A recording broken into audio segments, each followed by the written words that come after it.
All right, John Eads here at Central High School with Coach Camp, a member of the Wildcats coaching staff. He's the DC and linebackers coach of what was a great unit and overall a great team last year. Appreciate taking the time, Coach. Absolutely. And you guys had a lot of success last year. I know you expect big things this season. When I got here, you guys were out in the weight room, out in the tent, waiting on that new weight room to come in. Mm-hmm. And the guys were really getting after it. And after DK Mays put up, I think you said 475 on the deadlift for 3, you said, we're going to have a great front this year. Why do you say that? You look at the guys we got coming back. You start with DK and KD, just kind of starting in the cylinder. And those guys had great years last year, came leaps and bounds. I think what you're seeing now is the younger guys behind them that are just working their tails off. We got guys that have put on 30 pounds in the past 3 months, So we got some experienced guys in the core, which is very, very exciting. And then when you talk about DK and KD, that's two of the big time players for us. So it's going to be exciting to coach those guys. I'm looking forward to seeing year 2 in the system and just seeing what they're capable of. DK and KD, twin brothers. DK's the big defensive end, and then KD's the also big, stocky linebacker. So Coach Camp works closely with him, as he was mentioning. How would you describe the way you like to approach playing defense, like your scheme, that kind of stuff? We like to be multiple. I'm very, very aggressive when it comes to the style of defense. But we try to keep it very, very simple from a run fit standpoint. I try to build it. We're a 3-3-5, 3-3-5 defense, but we'll give you different fronts, different coverages. I like to bring pressure from everywhere. So just keeping it multiple to keep offenses off guard. The way offenses are today, it's tough to play defense because you get a lot of different stuff when you start talking about RPO game and then all the different pass concepts that have evolved over the years. But yeah, that's probably the biggest thing is keeping it multiple, being able to scratch where it itches, have answers.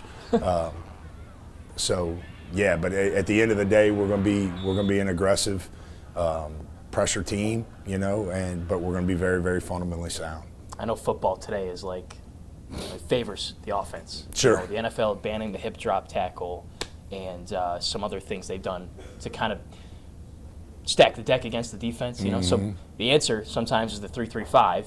We played that where I went to school. I didn't play in it, but that's the defense they ran at Syracuse there.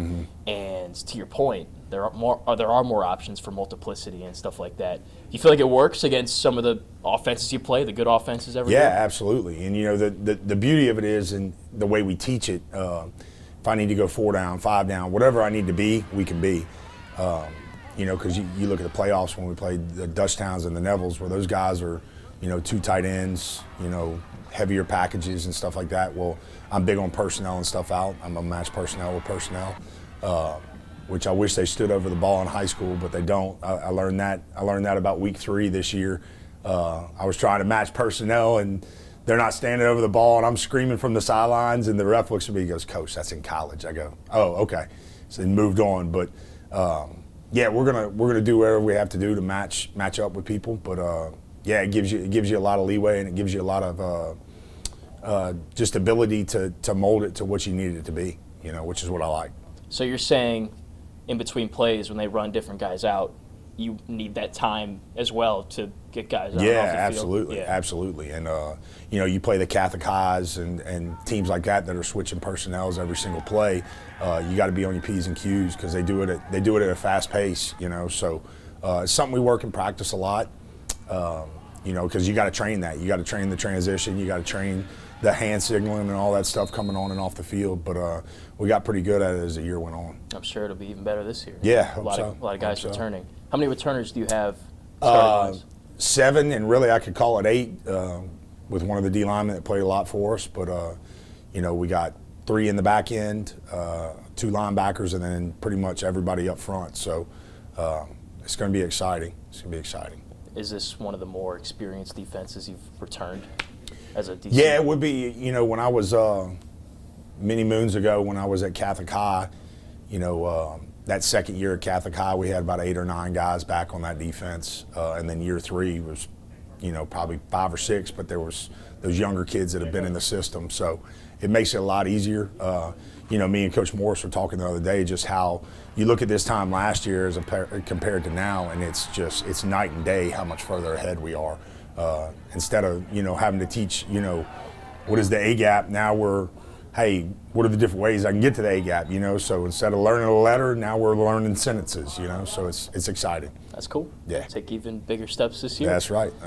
What's kind of your brief journey of playing and then getting to where you are now, coaching-wise? Well, I played it, me and Coach Semino graduated together. We played at Parkview Baptist for Kenny Giat. Won a state championship our senior year. Then I went to Arkansas State, signed with Arkansas State, played 2 years there, transferred, played 2 years at McNeese, got in, played a couple years of arena football. At that point, I was like, you know what, I'm done with this. I'm ready to get in coaching. So I GA'd at McNeese for 2 years. I was at ULL for a year. And then I got back into high school ball. I went back to my alma mater, worked for Coach Giat, Coach Maye, who was our defensive coordinator. Was there for 3. Then I got the opportunity to go be Dale Weiner's defensive coordinator at Catholic High. Did that for 3 years. After my 3rd year, Tim Rebo, who was the guy I GA'd for at ULL, got the head coaching job at Nichols, hired me as his D-line coach. Was 3 years there, turned that program around. It was a lot of fun. Then the head coach that was at ULM, Matt Viatar, I worked for, actually recruited me out of high school at McNeese. He was the head coach, hired me as his D-line coach, worked for him, for Coach Collins up there. I was 2 years there, and then I got the opportunity to go work for Skip Holtz at La Tech. I was there, Joe Sloan and all those guys are at LSU now. Was there for 4 years, was there, got held over by Coach Cumbie, and then kind of came full circle back working with Coach Semino. We've been best friends for 30-something years, so it's been a good journey, man. Made a big circle around the state, and back home now. So boot boy. Yeah, boot boy, yeah. Nice. Yeah, no doubt. I got so many questions to ask after that. I'm not going to take up too much of your time. Wow, a lot to unpack there. Yeah, sure. Coach Sloan, Uh-huh. just describe the way he coaches and what he was like to work with. Me and Joe became friends actually when I was coaching at Catholic High, because he recruited the Baton Rouge area the whole time. He was at Tech, and we became friends and just kept in contact. He's actually the guy that got me hired. I actually interviewed with Blake Baker before he left to go to Miami, and then he left, and then I got hired. So I got good relationships with those guys. Joe's he's an awesome human being. He's got a beautiful wife, beautiful kids. He's a relentless recruiter. I'll tell you that. He does a phenomenal job at recruiting. He kind of made his name in the state as being one of the top recruiters in the state. Coaching wise, he's very, very energetic. He's very detailed. That's one thing I've always respected about him, is just the time and the effort that he puts into making sure that all the T's are crossed and the I's are dotted. But yeah, man, I'm happy for him. He's done, and look, I'm not surprised that he's calling plays at LSU now. We all knew that was going to be, someday be him, and I mean, he's going to be a head coach here soon. But I'm happy for him, man. I really am. He's like you, been around a while. Yeah. Right? And I've seen him at basketball games, high school basketball games, recruiting kids. So it certainly matches up with the actions I've seen. So sure. I was curious about that. So you could probably coach at any college in the state, in the country. You've already done that many times. Why do you specifically want to coach here at Central? I think it's the program that Coach Semino is building, that David's building. What he stands for, which I've always known. It's bigger than football. It's teaching these kids life lessons, and that's, a lot of people say that, but that's not just lip service. It's awesome to have kids like DK and Stephen Rennell and Katie, they are super, super talented kids, but at the end of the day, we know this game's going to end for all of us. And just being able to teach those kids the life lessons that are going to make them better husbands, better fathers, that they can take with them for the rest of their lives. That's to me, why I got in it at first. Well, I shouldn't say that. At first I got into it because I wanted to be a big-time college coach, but then I went back, to my alma mater, and just the coaching the kid that is not going to play college football, that just will run through a brick wall for you, that just hangs on everything you teach them, and giving them that experience that's going to last them a lifetime, that they're going to take and be able to give to their sons, or maybe be coaches and pass it on to the next generation. I mean, that's why we do it, and that's what we build it on. And you get that in college, certainly, but today's day and age, it's a little suspect with NIL and commitments and things like that. Yeah, it's transactional. Yeah, but here it's not like that. No. You're in a community school system, and we're not going out and plucking kids from here, plucking kids from there. We got the kids that we got. And it's awesome because it makes it that much sweeter when you win. You know what I mean? Just being able to take something and grow it and mold it and turn it into a champion, and that's why we do it. That's what you guys did last year. Still looking for that championship, I guess. Sure. But still made history, deepest playoff run in a decade, and the community really rallied behind you guys. What was it like being a part of that experience? Man, it was awesome. I cannot say, I get chills when you say that, just because I think about the playoff games, just driving up and having all the parents outside the bus, and playing Little Boosie kind of became our team theme song, and it was just awesome to see what it did to this community. Driving into work early in the morning and seeing the "We Believe" signs, just lining the road everywhere you went in this community. You saw "We Believe," and it was awesome to just see what a small little faction of people could do to a community, and how it just galvanized everybody in this community and brought everybody together. And look, and we all know this, athletics is a front porch to any school, and it's just, when you got a good football team, you're going to have a great band and great cheerleaders and a great baseball team and a great wrestling team, and it spreads like wildfire. But man, it was so cool to experience just all the just love and just excitement and all those things that you got from everybody around here. Just walking in the gas station and just, "Coach, good luck tonight." It's just, that's part of it that kind of touches you a little bit, because you realize hey, this is bigger than me. This is bigger than football. This is this is bringing everybody together. So it was really, really cool. It's addicting. I mean, we can't get enough of it. Sure. Especially when the season's here. Sure. Everybody just craves it. And you took the quote out of I was thinking of the quote right now from the documentary series we did about saying, I think it was football, high school football, the stadium, and then the actual on-field product is like the front porch of the community or the high school, and it's true.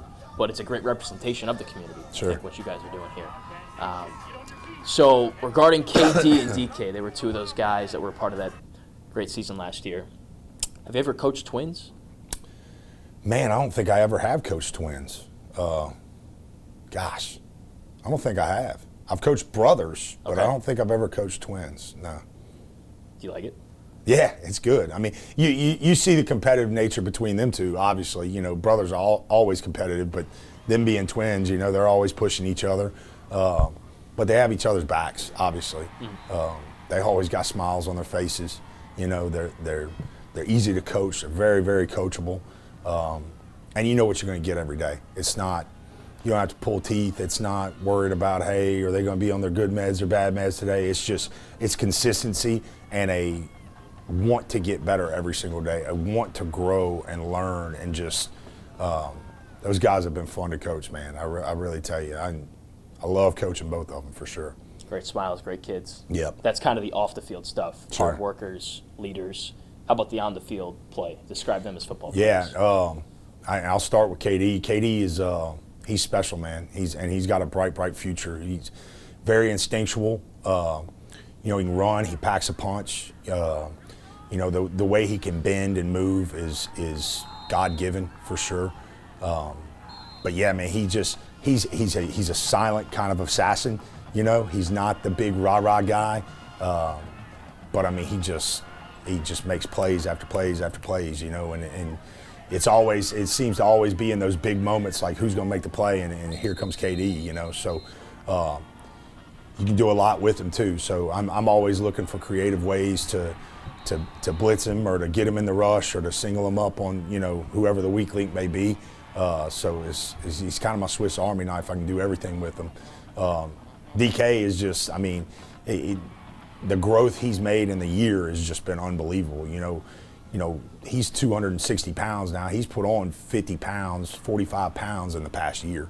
And he's still figuring his body out, you know. And I told our D-line coach today when we were running outside this morning, just you see the growth in him running, just, you know, the flexibility he's gained and all that stuff. He's growing into his body. You know, that kid's the sky's the limit. I mean, you got to know where he's at. I mean, he's a pass breakup machine because he's 6'5". But I mean, he's grown as a pass rusher, and what I'm really pleased with is just what he did in the run game down the stretch last year. He became a force in the run game. So once again, he's a guy that I can move all over the place. You know, he's big enough to where I can play him inside if I need to, but he's also great to have on the edge because of the length he has. So really excited about getting another year with those guys, and I'm expecting big things from them for sure. They fit well into that 3-3-5. Oh, absolutely. Move the linebacker a lot of places, D-end a Absolutely. lot of places. So perfect fit, Yeah, I feel like, for the yeah, system. no Perfect doubt. marriage there. What are you most excited about overall, or maybe it's about those two, for this upcoming season? You know, that's a good question. I think, you know, from a football standpoint, I'm excited about being able to grow the package even more. We do a lot of stuff. You know, I kind of have taken stuff from every spot that I've ever been and kind of molded it into our own thing. So not necessarily having to spend so much time on the you know, step one, step two stuff, but now we can really start getting into, hey, let's understand this thing as a whole. You know, being able to teach them like, hey, now you know your position, let's broaden that, you know, and it allows them to play faster. You know, one of the big things we're doing too is now we're starting to kind of rotate guys at different positions, so that'll help them with learning, you know, hey, you're not just a field safety anymore, you're going to play boundary safety and nickel, and, you know, just being able to give them some more tools and more knowledge and stuff like that. You know, I'm excited about our front seven. I really am. I think, you know, I told you that, or you mentioned that earlier, but I think we have a chance to be very, very good up front. You know, I got both my corners back who are elite, Stephen Rennell and Blazin Stoken. Those two guys make my life very, very easy. When I don't have to worry about covering number ones on either side, it makes it very, very fun to call defense. And then the biggest question mark I would say is probably our safety room right now. Okay. You know, we've got one returning starter that ended up getting hurt about halfway through the year and never came back. But we're going to have some youth back there. But I think we got a chance to be super talented back there. We've got some young guys who are super, super talented. Learning curve is going to be a little bit, but I think, you know, we've started doing some football stuff after school and all that, and they're further ahead than the guys that started last year were at this time, you know. So I think it's going to be good. We got to fill a couple of puzzle pieces, but we got a chance to be pretty good on the defensive side of football for sure. We're gonna find out real soon too, right, with the schedule we got. So right. You got 4 months here, and then you open up with D or De La Salle? De La Salle. De La Salle. Yeah. Yep. And then you got Cecilia on the schedule as well. Yep. Walker and Denham Springs, I guess, is a rivalry.